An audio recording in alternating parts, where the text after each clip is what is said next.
wants to make it over cake. Right. He has in Boston! Right road. Thank you. So I think really good thing about my English ability is like, you know, the posture. Yeah, but I really say it like this because like some time has passed. Like 5 months. 2 minutes to play day! Well, we better get going. Good luck, everyone! Good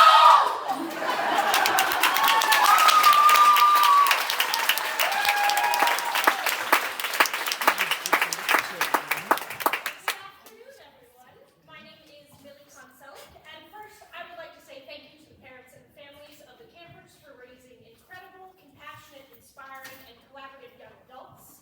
It has been my privilege and honor to work alongside them for the past 3 weeks as they embarked on the treacherous journey through these history plays.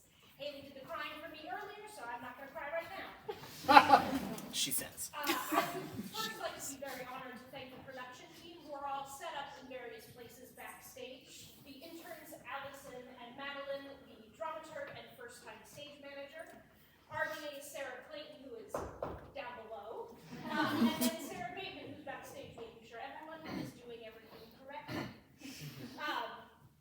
Thank you for yes-anding so much during the production process and the rehearsal process. I could not have done it without your help.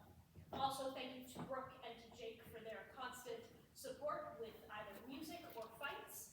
And thank you for not yelling at me when I changed things last minute. This production was very much a team effort, and I am thankful we were all on the same team. Now, when it was printed in 1594 as a quarto, or as Jim Warren once called, essentially the Elizabethan paperback, the title of this play read, "The first part of the contention betwixt the two famous houses of York and Lancaster, with the death of the good Duke Humphrey, and the banishment and death of the Duke of Suffolk, and the tragical end of the proud Cardinal of Winchester, with the notable rebellion of Jack Cade and the Duke of York's first claim unto the crown." There's a whole lot of plot going on as well at that point. The first disagreement, the death of the Duke, the banishment and another death. Oh, and don't forget the other death of the Cardinal, a rebellion, and the first claim of the White Rose to the English crown. I will say there are pirates textually supported in this and written in, who are left out of the title, which is kind of rude. Anyways, while titled Henry VI, there are 5 other named characters within that larger title, which to me demonstrates how the histories are, at their core, ensemble pieces. There is no one part for the glory.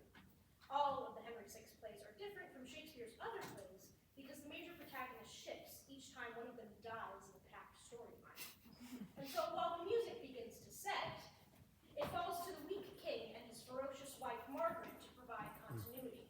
Each part has a moment to shine, and I cannot wait for you to see the glorious sun shine on these campers. Without further ado, please enjoy Henry VI, Part 2!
lends me life. Lend me a heart replete with thankfulness of sympathy, of love, unite our thoughts. Great King of England, and my gracious Lord, the mutual conference that my mind hath had with you in mine older life as sovereign makes me the bolder to salute my king with ruder terms, such as my wit affords, and overjoy the heart doth minister. Her sight did ravish, but her grace in speech makes me from wondering fall to weeping joys. Such is the fullness of my heart's content. Lords, with one cheerful voice, welcome my love. Long live Queen Margaret, England's happiness. We thank you all. My Lord Protector, so it please your grace. Here are the articles for the contract of peace. Infamous, it is agreed between the French King Charles and William de la Pole, Marquis of Suffolk, the ambassador to Henry, King of England, that the said Henry shall espouse the lady Margaret, daughter unto Raiter, King of Naples, Sicilia, and Jerusalem, and crown her Queen of England ere the 30th of May next ensuing. Item, that the Duchy of Anjou and the County of Maine shall be released and delivered to the King our father. Okay, come now. Pardon me, gracious lord, I can read no further. Uncle Winchester, I pray read on.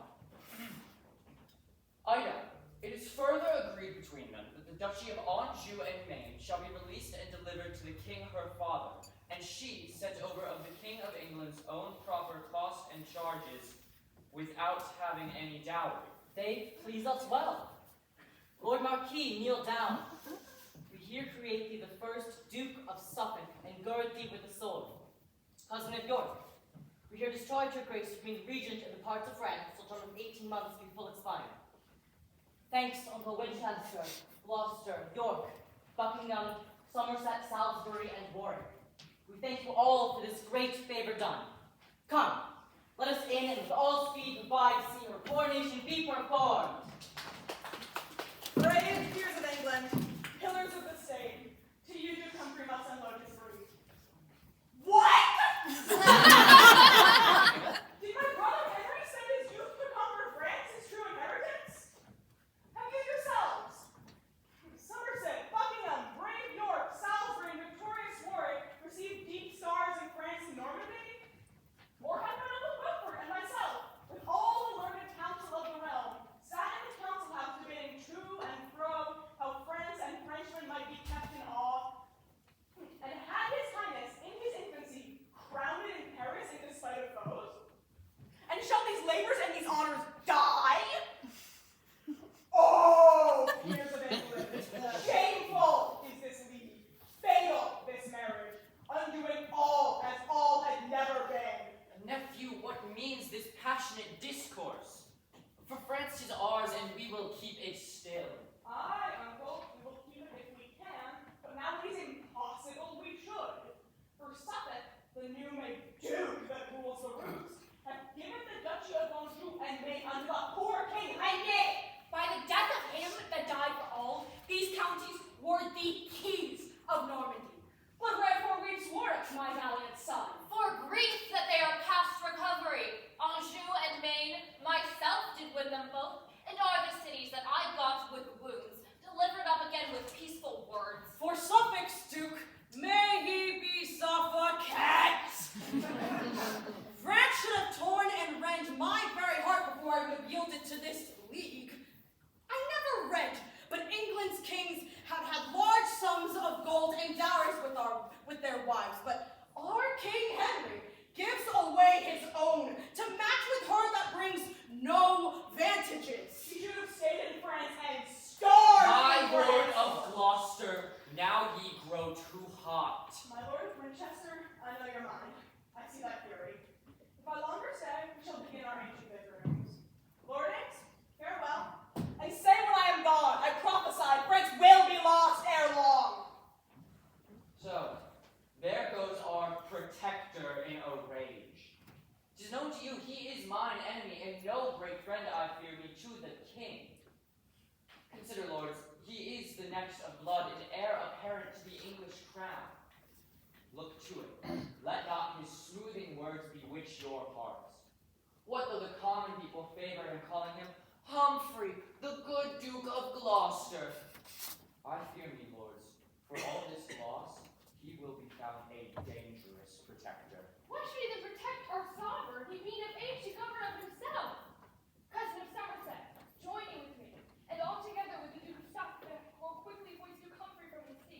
I'll to the Duke of Suffolk presently. Cousin of Buckingham, though Humphrey's pride and greatness of his place be grief to us, yet let us watch the haughty cardinal. If Gloucester be dispersed, he will be protected. Or thou or I, Somerset, will be protected. Pride went before him. Ambition follows. While these do labor for their own preferment, behooves it to us to labor for the realm.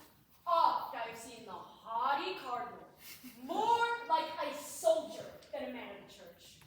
Warwick, my son, the comfort of my age, thy deeds, thy plainness, thy housekeeping, have won thee the greatest favor of the commons, excepting none but the good Duke Humphrey.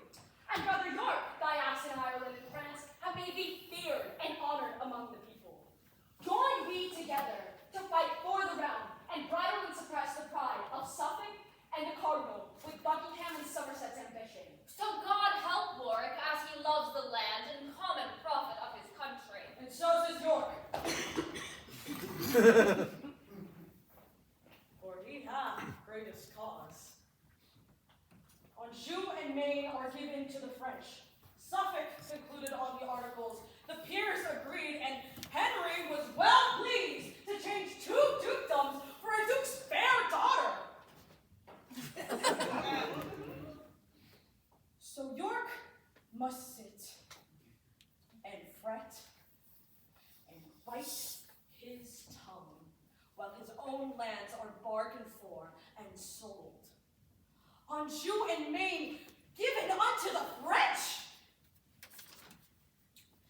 The day will come when York will claim his own. Therefore, I will take the Neville's part and make a show of love to proud Duke Humphrey. And when I spy advantage, claim the crown. For that's the golden mark I seek to hit. Nor shall proud Lancaster usurp my right, nor shall he hold the scepter in his childish fist, whose church-like humors fits not for a crown. Then, York, be still a while, till time you serve, till Henry, surfeiting in joys of love, with his new bride in England's dear bought queen, and Humphrey, with the peers be fallen at jars, then will I raise aloft the milk-white rose, and force, perforce, I'll make him yield the crown, whose bookish rule hath pulled fair England down.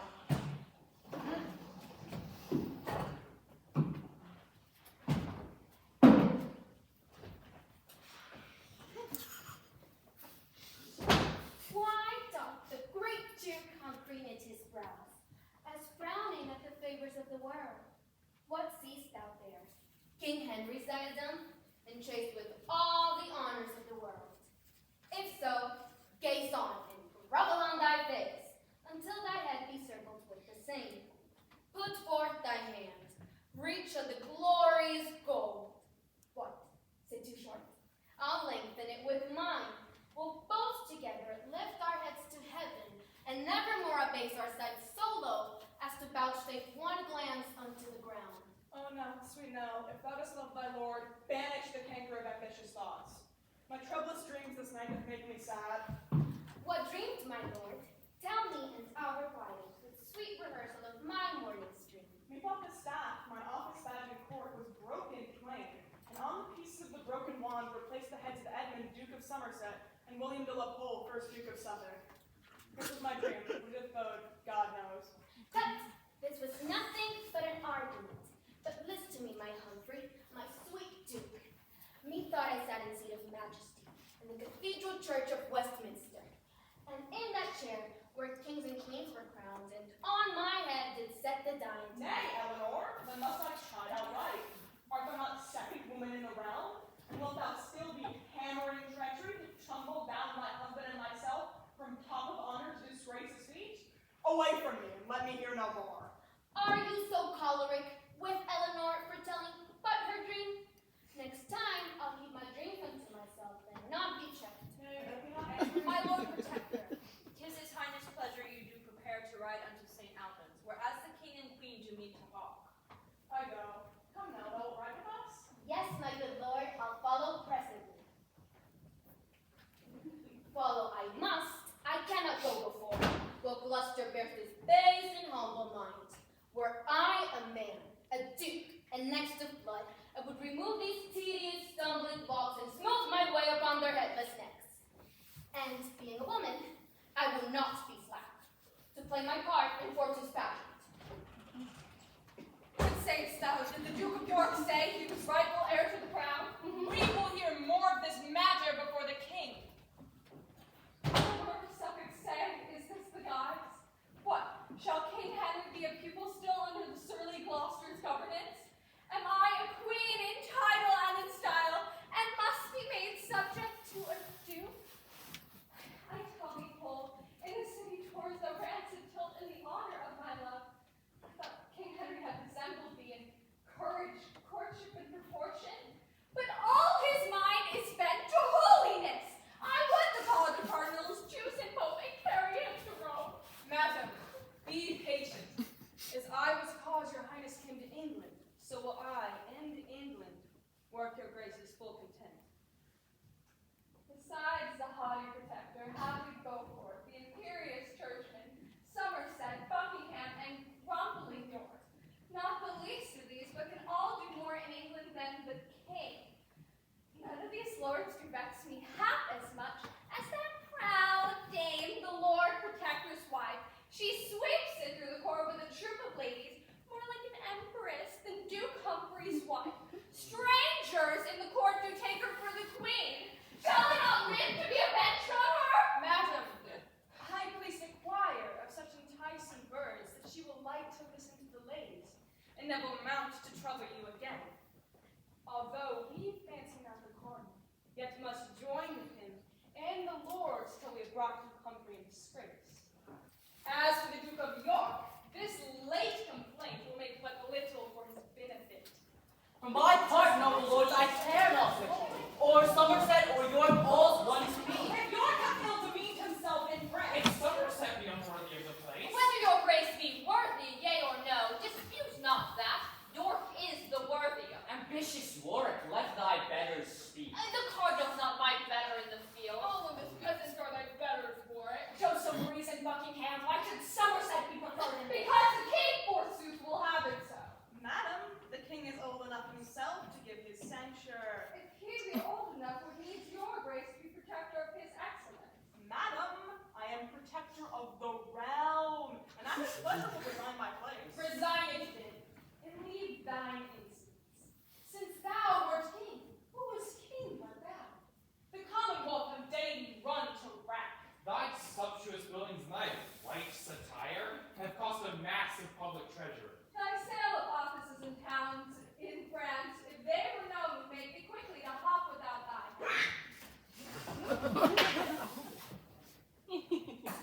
You see my fan. What, minion? Can ye not? Oh, could I come near your beauty with my nails, I could set my 10 commandments in your face. On, be quiet. Look to it in time. Shall hamper thee and dandle thee like a babe. Lord Cardinal, I will follow Eleanor and Master Humphrey on your proceeds. Now, lords, my collar being overblown, I've come to talk of Commonwealth affairs. As for your spiteful, false objections, prove them, and I'll lie open to the law. But to the matter that we have in hand. I sang my sovereign, York is made as man to be your region in the realm of France.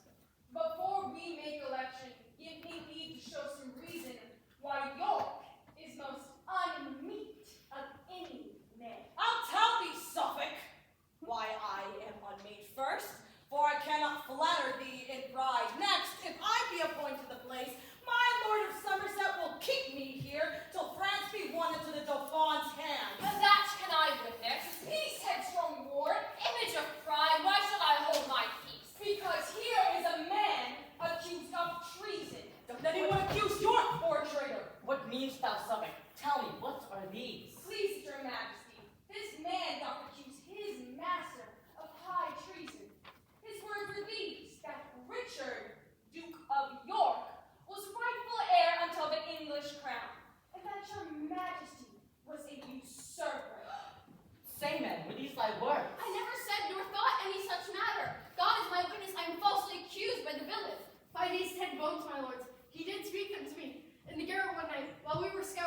of York's armors. I'll have thy head for thy traitor speech. Alas, my lord, hang me if ever I speak the words. God is my witness.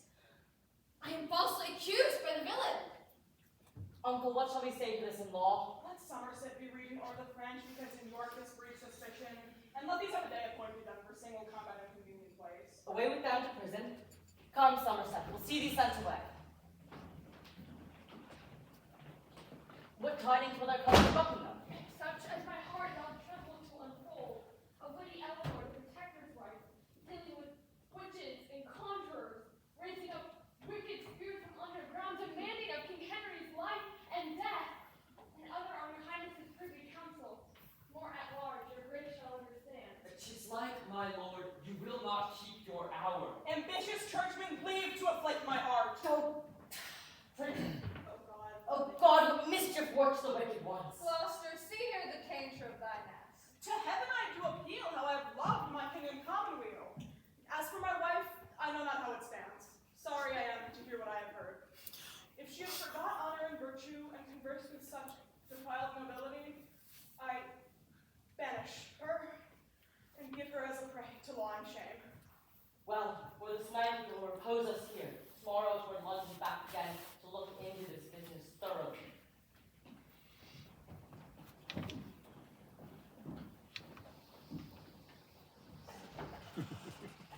My good lords of Salisbury and Warwick, give me leave to satisfy myself in craving your opinion of my title, which is invaluable to England's crown. Sweet York, begin. And if thy claim be good, the devils are thy subjects to command. Then thus, Edward III, my lord, had 7 sons. The first, Edward the Black Prince. The second, William of Hatfield. And the third, Lionel, Duke of Clarence. Next to whom was John of Gaunt, Duke of Lancaster. And the fifth, Edmund Langley, Duke of York. Edward the Black Prince died before his father and left behind him Richard, his only son. Till Henry Bolingbroke, eldest heir and eldest son to John of Gaunt, crowned by the name of Henry IV, seized on the realm, deposed the rightful king.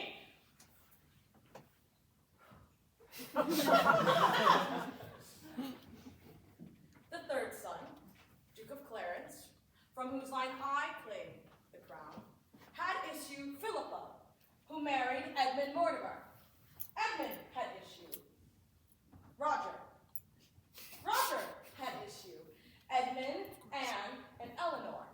Anne, my mother, being heir unto the crown, married Richard, Earl of Cambridge.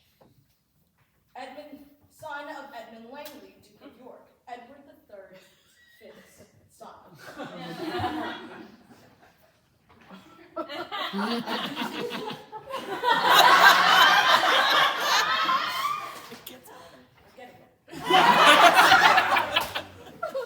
By her, I claim the kingdom. Her, being heir unto Roger, son of Edmund Mortimer, who married the sole daughter unto Lionel, Duke of Clarence. So, if the issue of the elder son who succeed before the younger, I am king!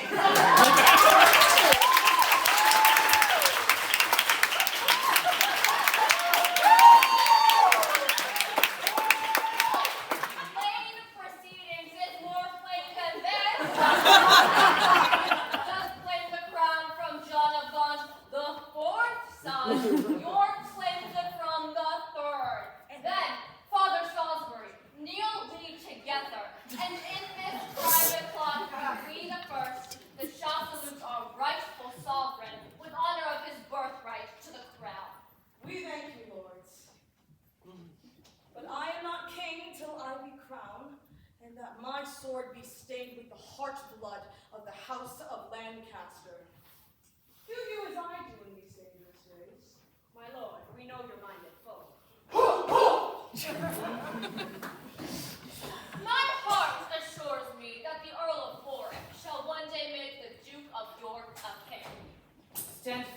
taken Eleanor Cobham, Gloucester's wife. In sight of God and us, your guilt is great. Receive the sentence of the law for sin. The witch in Smithfield shall be burnt to ashes.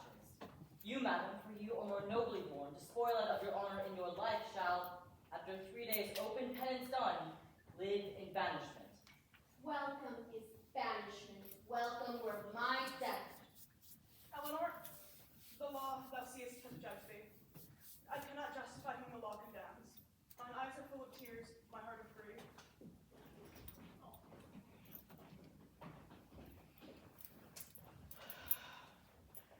Ah, Humphrey, this dishonor in thine age will bring thy head with sorrow to the ground. I beseech your majesty, give me leave to go. Sorrow would solace, and thine age would ease. Stay, Humphrey, Duke of Gloucester, ere thou go give up thy staff. Henry will to himself protector be, and God shall be my help. And go in peace, Humphrey, no less beloved of thy king. Give up your staff, sir, and the king his crown. My staff? Here, noble Henry, is my staff. As willingly do I the same resign as ere thy father Henry made it mine. And even as willingly at thy feet I leave it, as others would ambitiously receive it. Farewell, good king. When I am then gone, may honorable peace attend thy throne. Why now is Henry queen, king, and Margaret queen? This staff of honor wrought there, let it stand, for it fits best to be in Henry's hand. Please it, your majesty. This is the day appointed for the combat, and ready are the appellant and defendant. I never saw a felon more afraid of fight than is the appellant, my lords.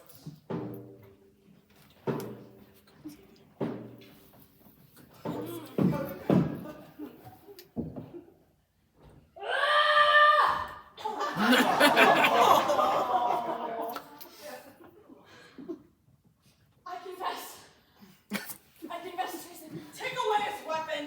Oh, Peter, thou hast prevailed in right. Go, take hence that traitor from our sight, for by his death we do perceive his guilt.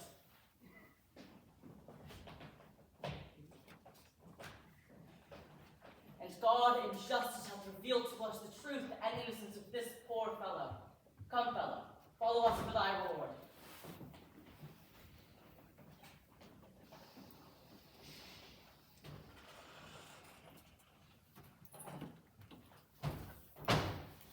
Thus sometimes hath the brightest day a cloud. 10 is the hour that was appointed me to watch the coming of my punished duchess. Come you, my lord, to see my open shame. Oh, Gloucester, look how they gaze. Hide thee from their hateful looks. Be patient, gentle now. Forget this grief.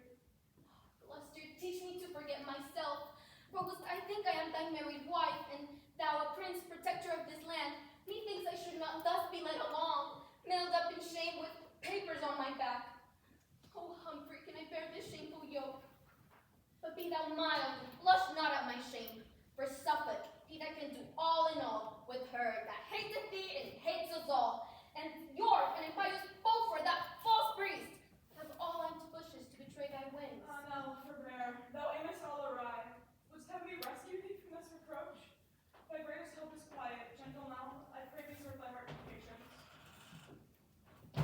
I summon your grace to his majesty's parliament. Well, I will be there. Why now, I take my leave. And Master Sheriff will not attend and succeed the king's commission. And please your grace, here my commission states. And so farewell. What? Gone, my lord, and bid me not farewell? Witness my tears, I cannot stay to speak.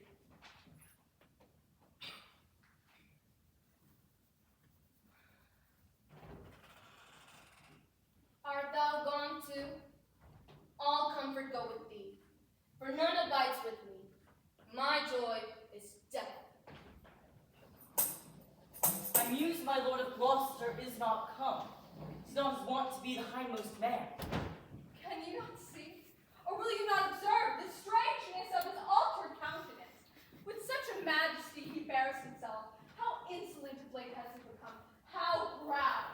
Small curs are not regarded when they grin, but great men tremble when the lion roars, and Humphrey is no little man in England. I flattered him, won the common hearts. His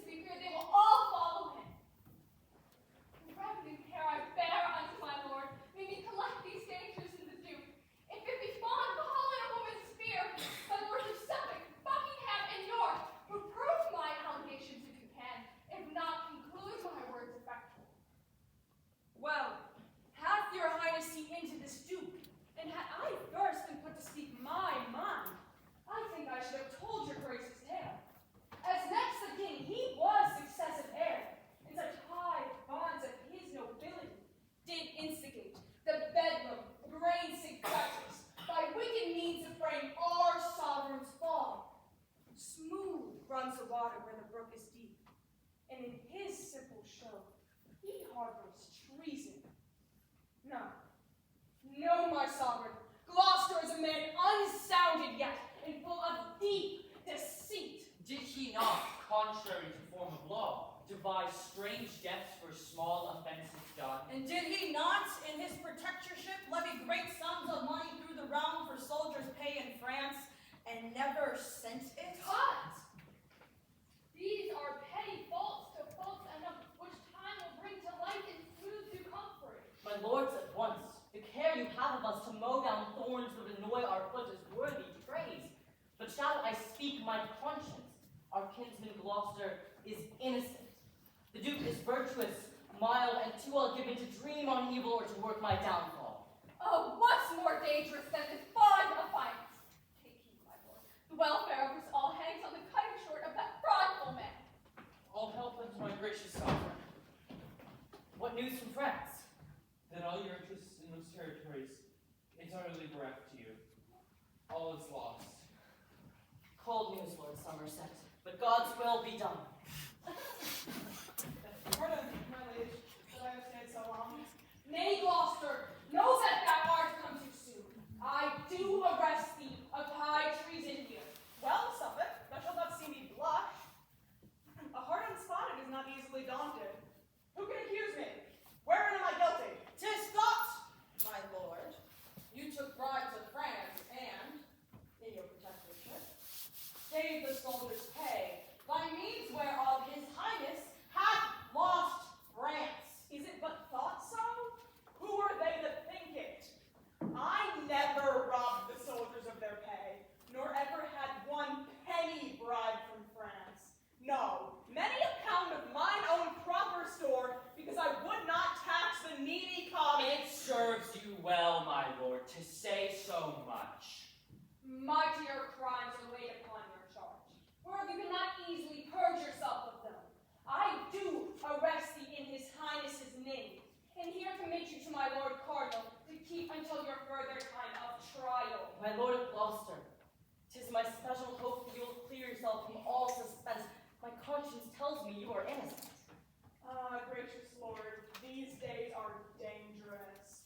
Virtue is choked with foul ambition, and charity chased hence by rancor's hand.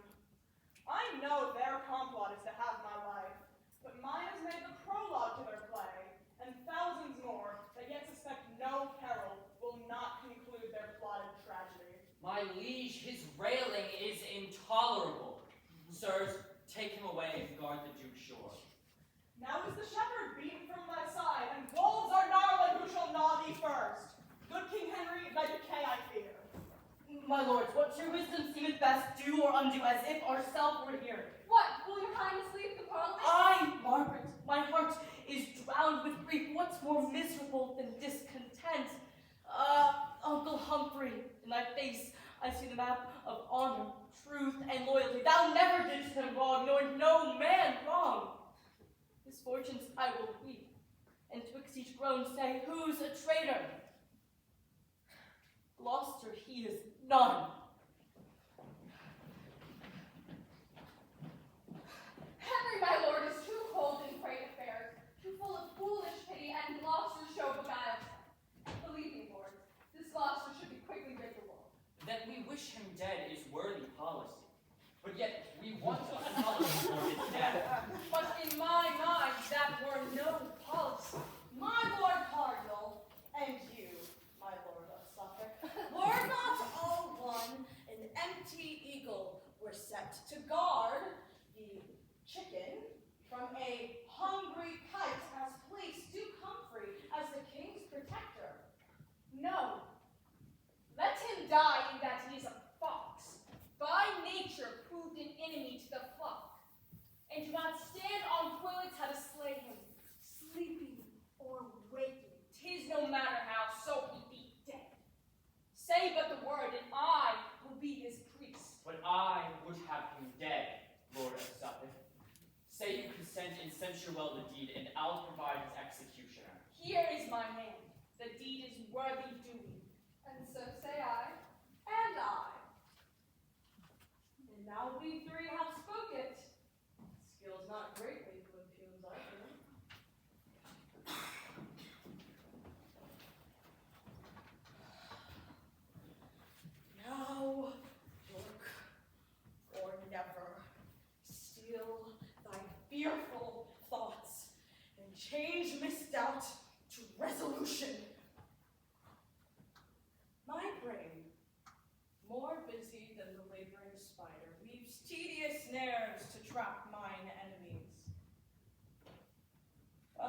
Ireland to nourish a mighty band, I will stir up in England some black storm. Shall blow 10,000 souls to heaven or hell.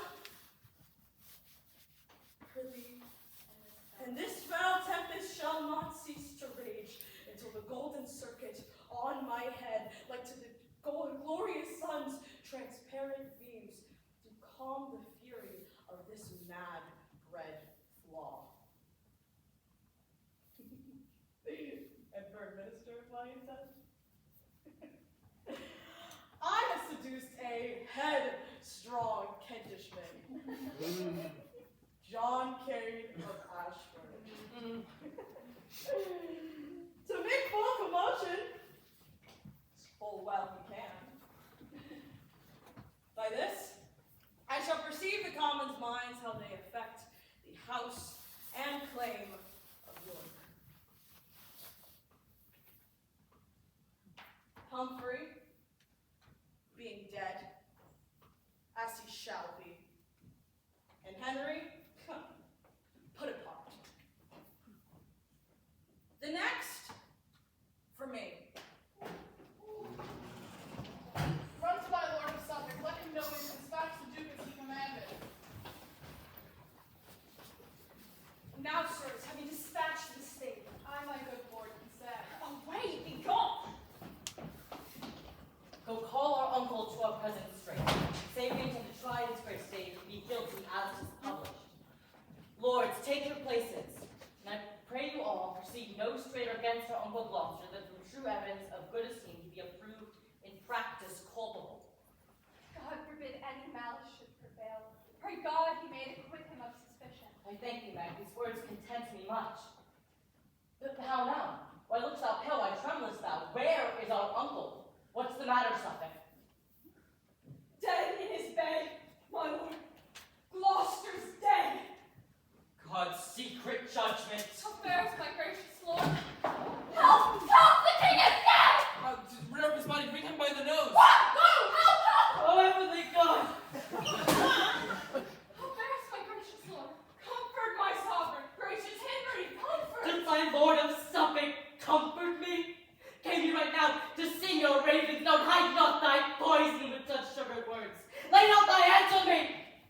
Out of my sight, look not on me. Come, basilisk, and kill the innocent gazer with thy sight. For in the shade of death I shall find joy. In life will double death, thou Gloucester's dead. Why do you rate my lord of Suffolk thus? Although the Duke was enemy to him, he most Christian-like laments his death. For myself, foe as he was to me, I would be blind with weeping, sick with groans, all to have the noble Duke alive. What know I how the world may deem of me? For it was nowhere but hollow friends. So shall my name with slanderous tongue be wounded? Ay, me, unhappy, to be a queen and crowned with infamy. Oh, woe is me for Gloucester, wretched man. Be woe for me more wretched than he is. What? Dost thou turn and hide thy face? I no lonesome ever look on me. Is all thy comfort shut in Gloucester's tomb? Why was Queen Margaret ne'er thy joy? The pretty mocking sea refused to drown me. The splitting rocks cowered in the sinking sands and would not dash me with their ragged sides, because thy flinty heart were hard than they when in thy palace perished Margaret. How often have I tempted Suffolk's tongue to sit and witch me as Ascanthus did, when he to maddy Dido would unfold his father's act, commenced in burning Troy. Am I not witched like her? Art thou not the false like him? I me, I can no more. Die, Margaret, for Henry weeps that thou dost live so long. It is reported, mighty sovereign, that the good Duke Humphrey traitorously is murdered by Suffolk and the Cardinal Beaufort's means. The commons, like an angry hive of bees that want their leader, scatter up and down and care not who they sting in his revenge. That he is dead, Horace, 'tis too true. But how he died, God knows, not Henry. Enter his chamber, view his breathless corpse, and comment then upon his sudden death.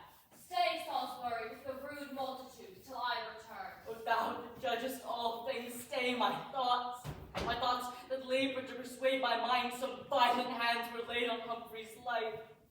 If my suspect be false, forgive me, God. Your judgment only doth belong to thee. What were it but to make my sorrow greater? Come hither, gracious sovereign. View this body. I see my life in death. As surely as my soul intends to live, I do believe that violent hands were laid upon the life of this thrice-famed Duke. A dreadful oath sworn with a solemn tongue. What instant gives Lord Warwick for his vow? See how the blood is settled in his face, his eyeballs further out than when he lived, staring full ghastly like a strangled man, his hands abroad displayed like one that grasped and tugged for life and was by strength subdued. It cannot be but he was murdered here. By Warwick, who should do the Duke to death? Myself and Beaufort had in protection to But both of you were vowed Duke Humphrey's foes. Then you be like suspect these noblemen as guilty to comfort childless death. Who finds the heifer dead and bleeding fresh, and sees pass by a butcher with an axe, but will suspect 'twas he that made the slaughter? Are you the butcher Suffolk? Where is your knife? I wear no knife to slaughter sleeping men. But here's a vengeful sword. Say, if thou darest, proud Lord of Warwickshire, that I am faulty in Duke Humphrey's death. What dares not Warwick, if false Suffolk dare him? Blood-witted lord and noble in demeanor. But that the guilt of murder buckles thee, and that my sovereign's presence makes me mild, I would, false murderous coward, on thy knee, make thee beg pardon for thy past speech, give thee thy hire, and send thy soul to hell, pernicious bloodsucker of sleeping men! Thou shalt be waking while I shed thy blood, if from this presence thou darest go with me. Away even now, or I will drag thee hence and do some service to Duke Humphrey's ghost. What noise is this?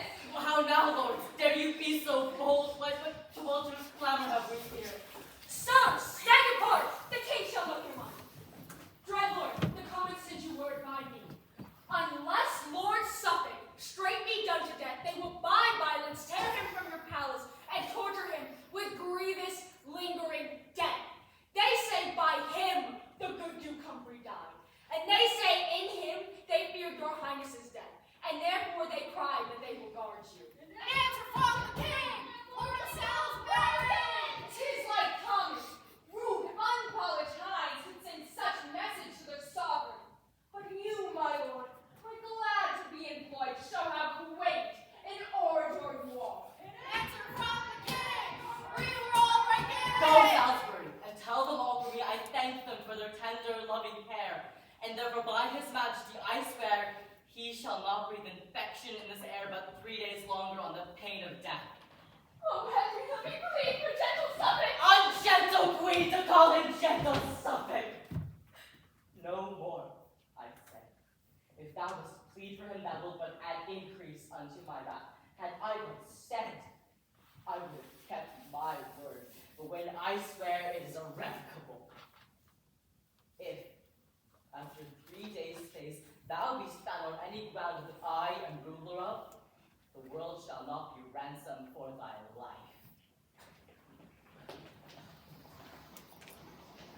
Miss Sampson, Sara, go along with you. Cease, gentle queen, these exasperations, and let thy Suffolk take his heavy leave. Fine coward woman and soft-hearted wretch, hast thou not met in spirit to curse thine enemy? A plague upon them! Wherefore should I curse them? The curse is kill as doth the matrix from I would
suddenly a grievous sickness took him, blaspheming God and cursing men on earth. And I am sent to tell his majesty that even now he cries aloud for him. Come, tell this heavy message to the king. Ah, me, what is this world? What news is this? So get thee gone. The king thou knowest is coming. If thou be found by me, thou art but dead. If I depart from thee, I cannot live. In thy sight to die, what were it else but like a pleasant slumber in thy lap? To die from thee, or but to die, or torture more than death. Oh, let me stay before when they befall. Oh, in the friends of Suffolk, let me hear from thee. For wheresoever thou art in this world's glove, I'll have an iris that shall find thee out. I go, and take my heart with me. Even as split and bark, so sunder we. This way, full on death. This way for me. Come, Suffolk, I must walk thee to thy bed. To thee is to our occupied arms. It is beyond fear. Thou wilt have cause to fear before I leave. What? Are ye daunted now? Now will ye stew? Suffolk's imperial tongue is stern and rough, used to command, untaught to plead for favor. More can I bear than you dare execute. Hail him away and let him speak no more. Come, soldiers, show what cruelty ye can, that this, my death, may never be forgotten. Great men often die by vile Bezonians. Brutus bastard, hand stabbed Julius Caesar, and Suffolk died by pirates. Therefore, let him plus and let him go. Let me take the life of Barrial until his queen is buried. Barber, his head will I unto the king. If he revented not, yet will the queen that held him dear. We, John Cade, so termed of our supposed father, command silence! Silence! My father was a Mortimer, He was an honest man and a good bricklayer. my mother a Plantagenet. I knew her well, she was a midwife. Therefore am I of honorable house. I by my faith the field is honorable, and there was he born under a hedge. Valiant I am, I must needs for beggary is down. I am able to endure much. No question of that, for I have seen him whip 3 market days together. I fear neither sword nor fire. Be brave then, for your captain is brave and vows reformation. I will make it felony to drink small beer. All the realm shall be in common. When I am king, as king I shall be. I thank you, good people. There shall be no money. All will eat and drink on my score and worship me their lord. The first thing we do, let's kill all the lawyers. Hey, that I mean to do. How now? Who's there? The clerk of chart. He can write and read and cast account. Oh, monstrous. Set the boys his cup. Here's a villain. Has a book in his pocket with red letters. He is a conjurer. Nay, he can make obligations and write court hand. I'm sorry for it. Unless I find him guilty, he shall not die. Come hither, Sara. I must examine thee. What is thy name? Emmanuel. Dost thou write thy name? Sir, I thank God I have been brought up so well that I can write my name. He hath confessed. Away with him, I say. Hang him. Yeah.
judge's words that speaks he knows not what. I merry will be! Therefore get ye gone! Jack Cade, the Duke of York have taught you this. He lies, for I invented it myself. Go to, Sara. Tell the king from me. I'm content he shall reign, but I'll be protector over him. And furthermore, we'll have the Lord Saye's head for selling the dukedom of Maine. Oh, gross and miserable ignorance. Herald away, and throughout every town proclaim them traitors that are up with Cade. And if you be the king's friends, follow me.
Come, Margaret. God, our hope will succor us. Now is Mortimer Lord of the city, and here, sitting upon London stone, I charge and command that it shall be treason for any that calls me other than Lord Mortimer. Jackie! Jackie! Knock him down there! So, sirs, now go some and burn all the records of the realm. My lord! Uprise! Uprise! The Lord say! Well, he shall be beheaded 10 times. Thou hast most traitorously corrupted the youth of the realm in erecting a grammar school. And, whereas before our forefathers had no other book but the sword and the talon, thou hast caused printing to be used. Contrary to the king, his crown and dignity, thou hast built a paper mill.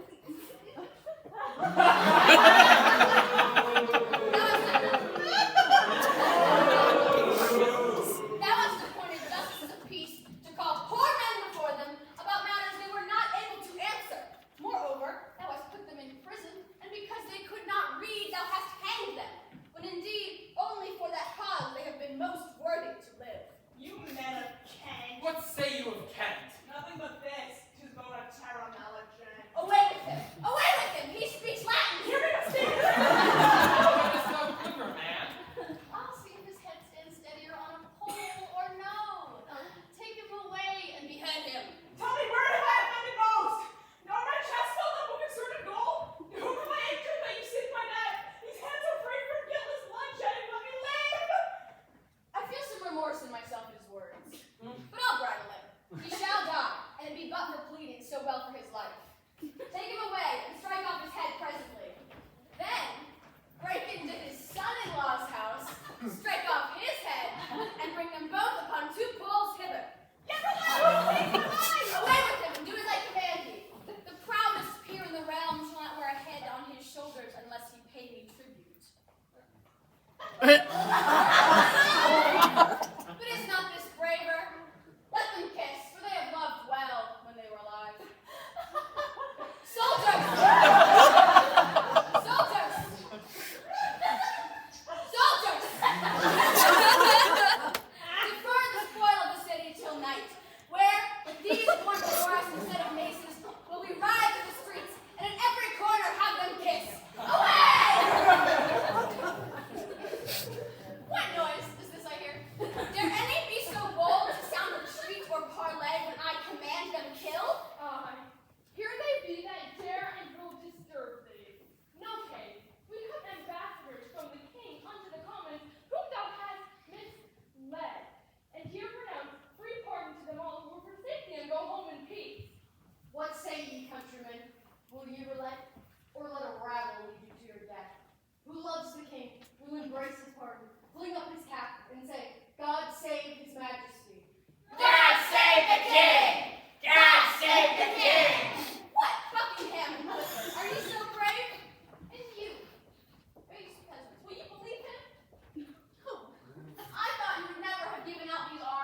to your several countries.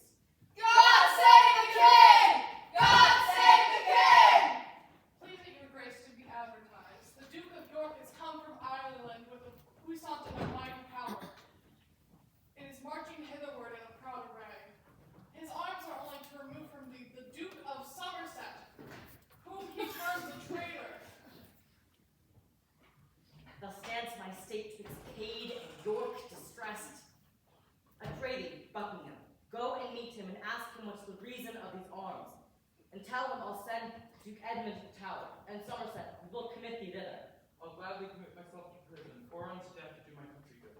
In any case, be not too rough in terms. I will, my lord, and thou not for the deal, as all things you are down to your good. Come, wife, let's in and learn to govern better.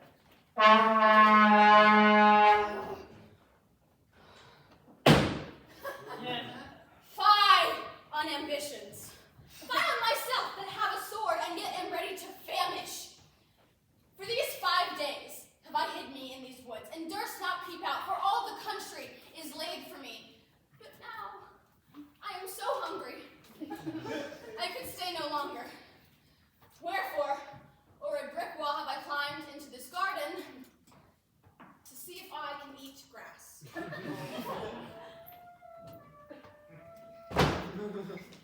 Lord, who would live turmoiled in the court, and may enjoy such quiet walks as these? This small inheritance my father left me contented me, and worth a monarchy. Here's the lord of the soil come to seize me for a stray. Ah, villain, thou wilt betray me and get 1,000 crowns of the king by carrying my head to him. But I'll swallow my sword like a great pin ere thou and I part. Why, rude companion, whosoever thou be, I know thee not. Why then should I betray thee? It's not enough to break into my garden and take a thief to come to walk my grounds, but thou wilt brave me with these saucy terms. Brave thee? Look on me well. I have ate no meat these 5 days. Yet come thou with thy 5 men. Hold thy steadfast gaze and eyes to mine. Then cling to limb, and thou art far the lesser. If mine arm be heaved in the air, thy grave is digged already in the earth. Let this, my soul, report what speaks to bear.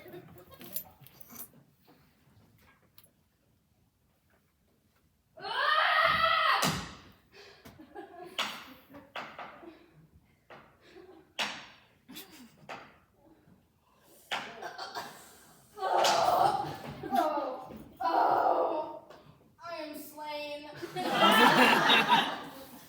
Famine, and no other hath slain me.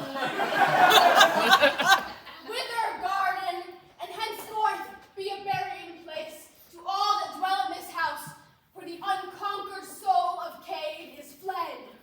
Is Cade that I have slain? That monstrous traitor!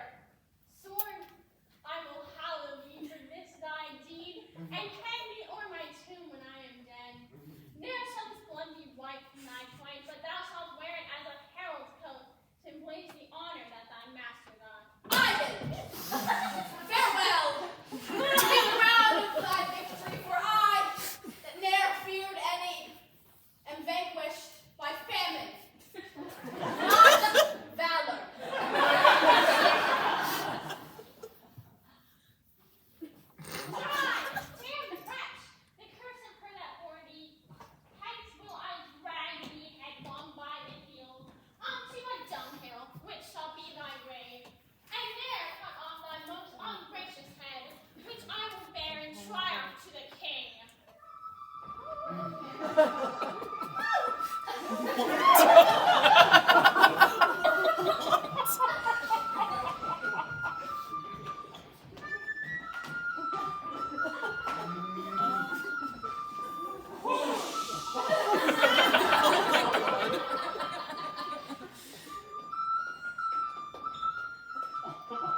Buckingham to disturb me. York if thou meanest while I breathe thee well. Humphrey of Buckingham, I accept thy greeting. Art thou a messenger or come of pleasure? A messenger whom Henry or dread thee, know the reason of these arms and peace, or why thou, being subject as I am, should raise such a great power without his leave, or bring thy sword so near the court. Buckingham, I prithee, pardon me. The cause why I brought this army hither is to remove proud Somerset from the king, seditious to his grace and the state. That is too much presumption on thy part. The king hath yielded unto thy demand. The Duke of Somerset is in the tower. Upon thine honor, is he prisoner? Upon mine honor he is prisoner. Then, Buckingham, I do dismiss my powers. Buckingham, did York intend no harm to us that thus he marches with the arm in arm? In all submission and humility, York doth present himself unto your grace. Then what intends these forces out us to bring? To heave the traitor Somerset from hence, and fight against that monstrous rebel Cade. If one so rude and of so mean condition may pass into the presence of a king, lo, I present your grace a traitor's head, the head of Cade, whom I in combat slew. Hey, great God, how just art thou! Tell me, my friend, art thou the man that slew him? I was, and like your majesty. How art thou called, and what is thy degree? Alexander Iden, a poor esquire Kent, that loves his king. So pleases you, my lord. He were not amidst he were created knight for his good service. Iden, kneel down, rise up a knight. May Iden live to merit such a bounty. See, Buckingham, how Somerset comes with the queen. Go bid her Iden quickly from the Duke. How now? Is Somerset at liberty? False king, why hast thou broken faith with me, knowing how hardly I can brook abuse? King, did I call thee? No. Thou art not king, not fit to govern and rule multitudes. Give place, by heaven! Thou shalt rule no more o'er him whom heaven created for thy ruler. Oh, monstrous traitor, I arrest thee, York, of capital treason against the king and crown. Wouldst have me kneel? Call in my sons to be my bail. Call hither Clifford, bid him amain to say that if the bastard boys of York should be the surety for their traitor father. Oh, blood bespotted Neapolitan! The sons of York, thy betters in their birds, shall be their father's bail. See where they come. Here comes Clifford to deny their Health and all happiness to my king. I thank thee, Clifford. Say, what news with thee? We are thy sovereign, Clifford. Kneel again. For thy mistaking so, we pardon thee. This is my king, York. I do not mistake. He is a traitor. Let him to the tower. He is arrested, but he will not obey. His sons, he said, shall give their words for him. Will you not, sons? Aye, noble father, if our words shall serve. And if words will not, then our weapons shall. Why, what a brood of traitors have we here. Look in a glass and call thy image so. I am thy king, and thou a false heart traitor. Bid Salisbury come to me. Are these thy bears? Oft have I seen a hot or weaning cur run back in bite because it was withheld. Hence heap of wrath, foul undigested lump, as cooked in thy manners as thy shape. White Warwick, hath thy need forgot to bow? Old Salisbury, shame to thy silver hair, thou madness leader of thy brain-sick son. Oh, where is faith? Oh, where is loyalty? For shame and duty, bend thy knee to me. My lord, I've considered with myself the title of this most renowned duke, and in my conscience do repute his grace, the rightful heir to England's royal seat. Hast thou not sworn allegiance unto me? I have. Canst thou dispense with heaven for such an oath? It is a sin to swear unto an oath, but a greater sin to keep a sinful oath. Call Buckingham and bid him arm himself. Call Buckingham and all the friends thou hast. I am resolved for death and dignity.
heart still. Peace be with his soul! Heaven, if it be thy will. Shame and confusion! O war, thou son of hell! Oh, let the vile world end! Was it thou ordained, dear father, to die in ruffian battle? Come, new ruin of old Clifford's house. Nothing as heavy as these woes of mine.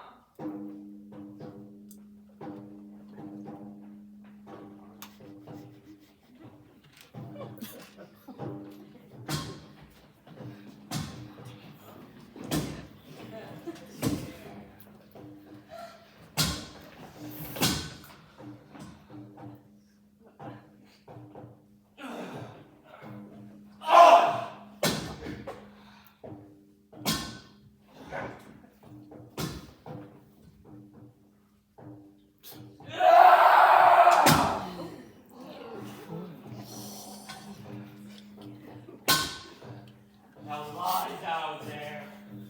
Priests pray for enemies, but princes kill. A Salisbury, who can report him? This happy day is not itself, nor have we won 1 foot if Salisbury be lost. My noble father, look where he comes. Now by my sword well hast thou fought today. And by the mass, so did we all. I thank you, Richard. But it's not enough our foes are this time fled, being opposites of such repairing nature. I know our safety is to follow them, for, as I hear, the king is fled to London. Let us pursue him ere the rifts go forth. Now, by